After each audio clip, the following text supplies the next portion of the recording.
used to have me. Come on, let it go. Just let it be. Why will you be? Halo Ananda sekalian, berjumpa lagi dalam pembelajaran pendidikan agama Katolik dan budi pekerti untuk SMP. Bagaimana kabar Ananda sekalian di rumah? Pem berharap semuanya Ananda dalam keadaan sehat dan tetap semangat mengikuti PJJ kita dari rumah. Nah, sebelum kita mendalami materi kita hari ini, terlebih dahulu kita ambil sikap hening sejenak, kita berdoa. Dalam nama Bapa dan Putra dan Roh Kudus, amin. Allah Bapa yang Maha Baik, kami bersyukur kepadamu karena Engkau menciptakan kami sebagai citra-Mu. Ajarilah kami menjadi orang yang tahu bersyukur dalam hidup ini, karena Engkau menjadikan kami secitra dengan-Mu. Demi Kristus Tuhan dan pengantara kami. Amin. Dalam nama Bapa dan Putra dan Roh Kudus, amin. Setelah kita membuka pembelajaran kita dengan doa pembukaan, kita akan mendalami materi kita hari ini dan judul kita adalah Syukur sebagai citra Allah.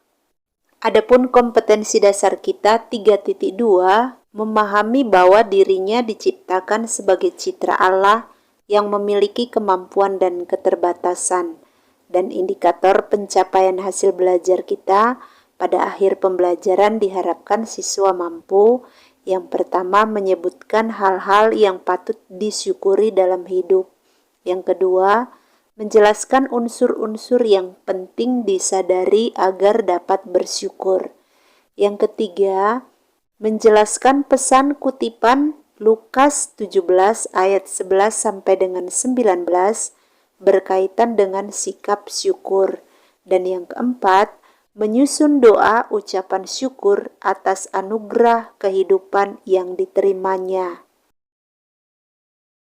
Kata syukur atau bersyukur bagi sebagian orang menjadi sesuatu yang mudah dikatakan, tetapi sulit untuk dilaksanakan. Mengapa?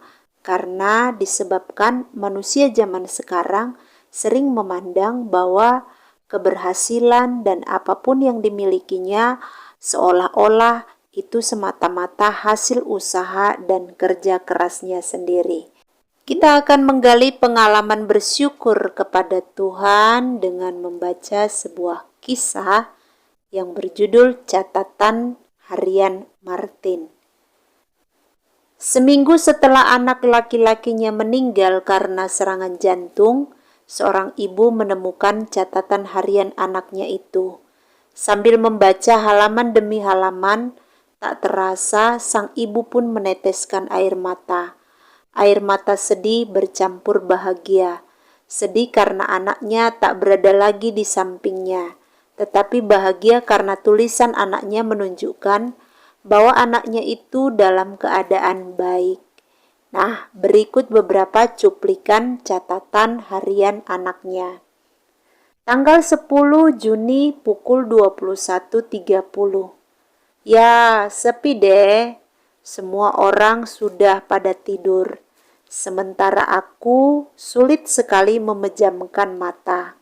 Beberapa kali aku mencobanya tapi tetap tak bisa.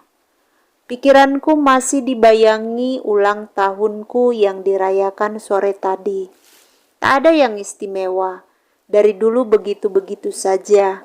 Kami berkumpul makan bersama dengan menu yang sama seperti makan harian. Tak ada yang istimewa. Lalu Bapak memberi sambutan, kayak pejabat aja, dan memberi tahu bahwa hari ini aku ulang tahun. Lalu semua memeluk aku, baru makan deh. Pernah aku berangan-angan untuk meminta dipestakan secara khusus. Tapi kasihan orang tuaku, mereka tak punya uang. Tapi terima kasih kalian semua yang selalu mengasihi dan mendukung aku. Terima kasih Tuhan telah memberiku kesehatan dan umur yang bertambah. Dah ngantuk aku mau bobok Tuhan. Tanggal 23 Juli. Wah, capek deh. Saya beruntung dapat berlibur bersama teman-teman. Baru pertama kali saya liburan bermain di pantai. Luar biasa indahnya menatap langit saat matahari terbenam. Matahari memancarkan cahaya kejinggaan, diselingi awan putih dan hitam, diiringi deburan ombak yang kian besar dan meninggi. Ah Tuhan, berdiri di sini, aku merasa tak berarti apapun. Aku bagaikan sebutir pasir di antara miliaran yang terhampar di pantai ini. Sungguh besar keagungan-Mu Tuhan. Tanggal 27 Agustus. Hari ini aku sedih. Pak Sailan marah besar gara-gara aku dan beberapa temanku tidak mengerjakan PR matematika. Ya, maafkan aku ya Pak. Aku memang salah. Kemarin sore aku main bersama teman-teman sampai sore, dan karena kecapean aku lupa. Begitu Pak. Terima kasih Pak telah memarahi aku.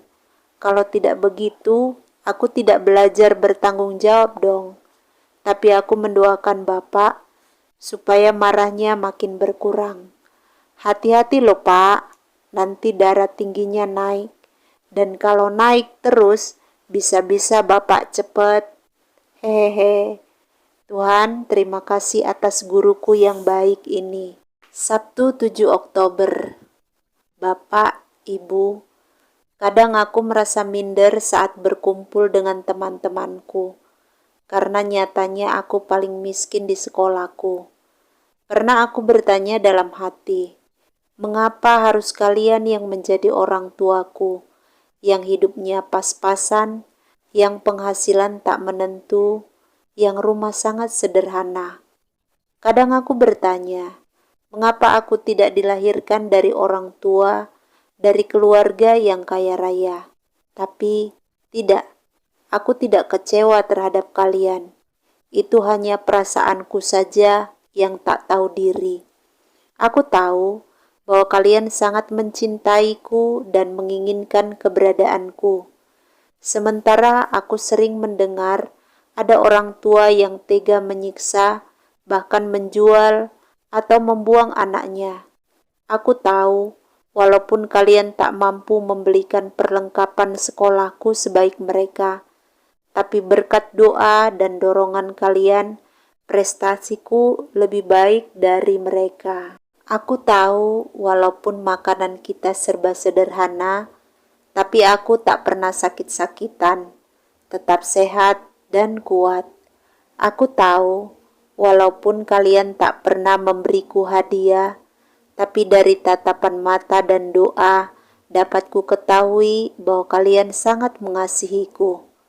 Aku malah sering mendengar dari temanku yang kaya, mereka bisa mendapatkan apa saja yang dia inginkan, tapi sulit mendapat kasih sayang dari orang tuanya yang sibuk cari duit. Tuhan, terima kasih atas segala sesuatu yang manis dan pahit, yang baik dan indah dalam hidupku. Terima kasih atas keluargaku, berkatilah mereka. Selamat malam Tuhan. Ananda sekalian, setelah kita menyimak catatan harian Martin, mari kita mencoba menganalisis salah satu bagian dari catatan harian Martin. Kita lihat yang tanggal 10 Juni. Di sana ada pengalaman yang diungkapkan. Pengalaman yang diungkapkan adalah bahwa pada sore hari ulang tahunnya dirayakan, walaupun tidak ada yang istimewa dalam perayaan itu. Ia sempat berangan-angan untuk dirayakan secara istimewa. Tetapi setelah direnungkan kembali, akhirnya dia mengungkapkan bahwa di balik kekecewaan dan angan-angannya yang tidak terwujud, ia tetap berterima kasih atas perhatian dan kasih keluarganya. Lalu di bagian akhir, pengalaman biasa itu menjadi pengalaman iman. Nah, hal ini nampak dalam ucapan syukur yang diucapkan oleh Martin. Dia mengatakan, terima kasih Tuhan telah memberiku kesehatan dan umur yang bertambah. dan keluarga yang mengasihi aku. Kapan waktunya? Kejadiannya sore hari, kemudian direnungkan dan diungkapkan oleh Martin pada malam hari. Nah, Ananda sekalian, mari kita mencoba melihat dan menganalisis bagian dari catatan Martin yang lainnya, tanggal 27 Agustus, tanggal 7 Oktober, seperti contoh di atas.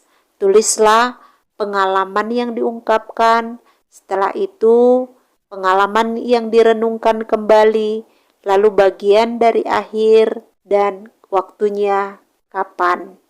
Ananda sekalian, catatan harian Martin itu bisa menjadi contoh bahwa pengalaman yang biasa dan manusiawi bisa menjadi pengalaman iman bila hal tersebut direfleksikan. Hasil refleksi itu bisa menjadi dasar bagi kita untuk bersyukur. Gereja sendiri mengajak kita untuk senantiasa bersyukur, karena hanya manusia yang mampu bersyukur kepada Sang Penciptanya. Manusia mampu bersyukur karena ia adalah citra Allah, dan Allah telah membekali manusia dengan akal budi, hati nurani, dan juga roh. Nah, semua itu memampukan manusia untuk senantiasa mencari Allah dan mengarahkan hidupnya sesuai dengan kehendak Allah.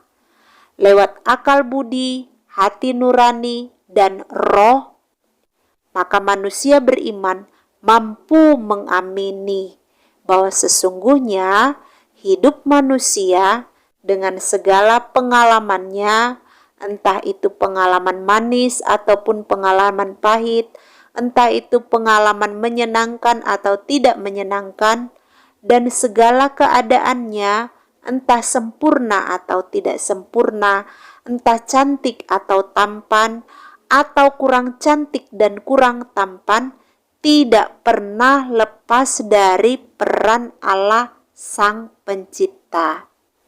Maka hidup yang kita alami, apapun keadaannya, sesungguhnya merupakan bukti pemeliharaan dan cinta Tuhan kepada kita.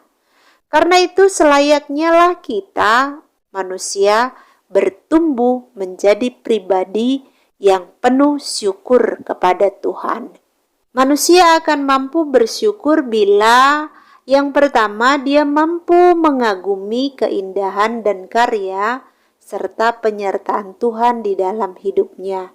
Yang kedua, dia mengakui bahwa apa yang dilakukan Tuhan sebagai cara Tuhan mencintai dirinya.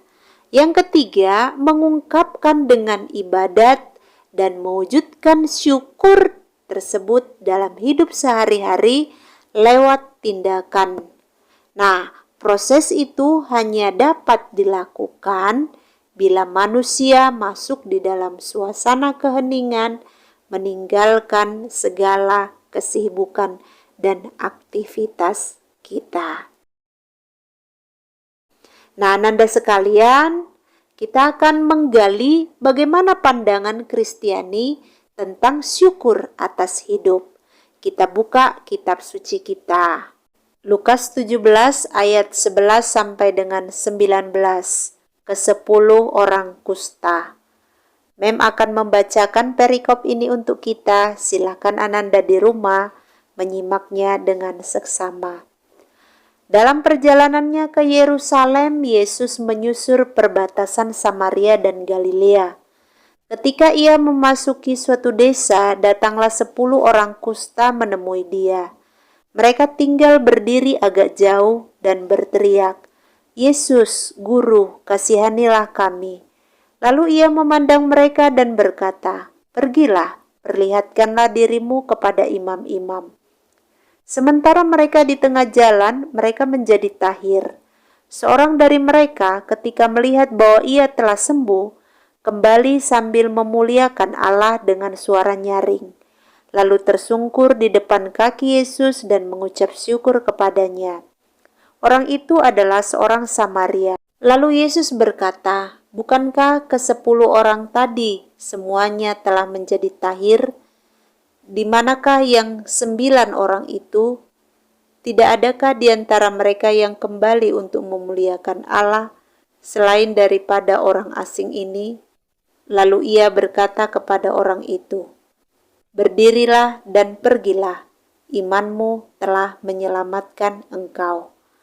Ananda sekalian, setelah kita membaca dari Lukas 17 ayat 11 sampai dengan 19, apa yang seharusnya mendorong ke-10 orang kusta tersebut untuk kembali dan memuliakan Allah? Rasa syukur itu dapat diwujudkan dalam bentuk ibadat ataupun doa. Kapan sebaiknya Ananda berdoa? Dan apa yang seharusnya mendorong Ananda untuk berdoa? Rasa syukur juga dapat diwujudkan dalam tindakan nyata sebagai tanggapan atas kebaikan Allah. Tindakan atau perbuatan apa saja itu? Kitab suci mengisahkan ada 10 orang yang merasakan karya penyelamatan Allah dalam dirinya melalui penyembuhan atas penyakitnya. Tetapi dari 10 orang yang disembuhkan, hanya 1 orang yang tahu bersyukur. Dan kebetulan orang itu adalah orang Samaria. Menurut Kamus Alkitab, Samaria dalam masa Perjanjian Lama itu merupakan ibu kota kerajaan Israel Utara sejak Raja Omri. Ini kita bisa baca di dalam 1 Raja-Raja 16 ayat 24. Pada tahun 722 sesudah Masehi, Samaria itu direbut tentara Asyur. Ini juga kita bisa baca di dalam 2 Raja-Raja 17 ayat 5. Kemudian penduduknya itu dicampur dengan bangsa-bangsa lain, sehingga juga agamanya dicampur. Kita bisa baca di dalam 2 Raja-Raja 17 ayat 24 sampai dengan ayat 41. Pada zaman Yesus, Samaria adalah daerah di antara Galilea di sebelah utara dan Yudea di selatan. Penduduknya itu dibenci oleh orang-orang Yahudi karena agamanya dianggap kafir dan kebiasaan orang Samaria itu berbeda dengan orang Yahudi pada umumnya. Dari 10 orang yang berpenyakit kusta yang dikisahkan dalam kitab suci, 9 orang menganggap dirinya sebagai orang beriman. 1 orang dianggap kafir atau tidak percaya kepada Allah. Tetapi anehnya, justru orang yang dicap sebagai orang kafir yang datang dan kembali untuk bersyukur kepada Yesus. Nah, Ananda sekalian, rasa syukur itu dapat diungkapkan melalui doa ataupun ibadat. Doa itu dapat diwujudkan melalui tindakan nyata dalam kehidupan sehari-hari.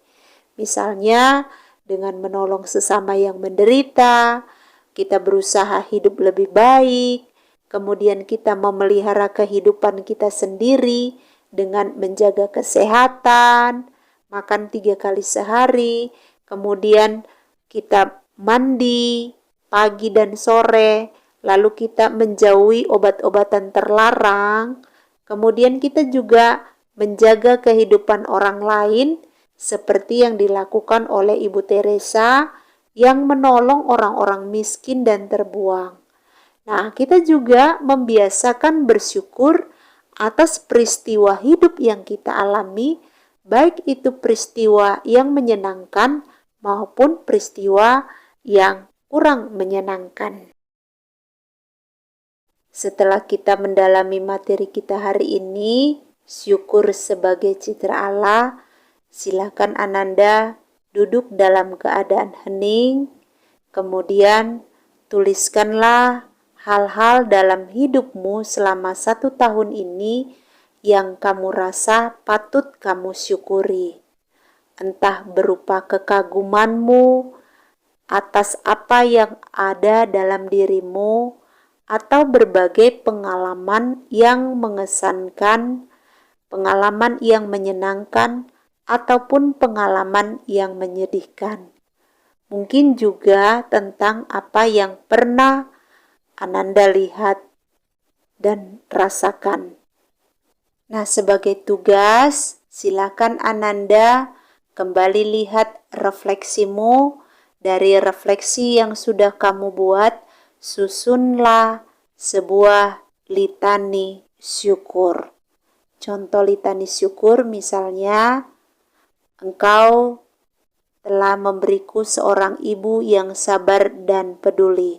Syukur bagimu ya Allah. Engkau telah mengaruniakan kepintaran. Syukur bagimu ya Allah. Dan seterusnya. Tugas ini silakan Ananda buat dalam buku catatanmu dan ditulis dengan rapi. Untuk menutup kegiatan pembelajaran kita pada hari ini, mari kita berdoa. Kita doakan litani syukur dari puji syukur nomor 154.